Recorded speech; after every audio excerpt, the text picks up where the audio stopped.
Rusia tak berhasil membayar utang luar negeri. Hal ini menjadi yang pertama kali dalam satu abad. Kegagalan Rusia membayar utang ini merupakan imbas dari sanksi atas invasi yang dilakukan Rusia ke Ukraina. Rusia mendapat sanksi ekonomi berupa pemutusan sebagian besar negara barat dari sistem keuangan internasional, sehingga Rusia kesulitan untuk membayar utangnya. Otoritas Rusia menegaskan bahwa mereka punya dana guna membayar utang negara.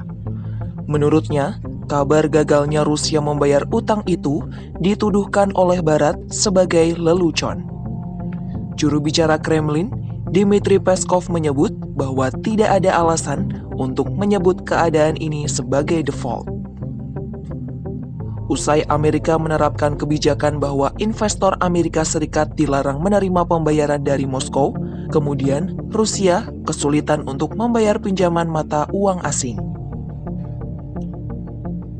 Rusia telah berupaya membayar utang, namun Kementerian Keuangan mengungkapkan bahwa uang itu belum ditransfer ke kreditur. Terakhir, Rusia mengalami kegagalan pembayaran utang pada 1918. Kemudian, Rusia gagal membayar utang domestik pada 1998 karena penurunan harga komoditas. Akankah nasib Rusia mengikuti jejak Sri Lanka yang bangkrut karena gagal membayar utang?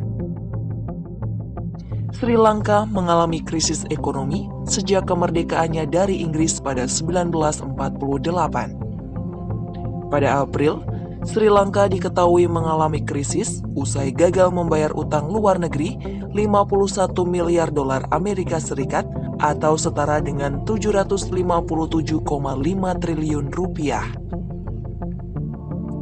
Kondisi Sri Lanka tersebut kini masih dalam pembicaraan dengan Dana Moneter Internasional atau IMF untuk bailout atau bantuan keuangan guna menyelamatkan dari kebangkrutan. Hal ini dapat memakan waktu hingga berbulan-bulan.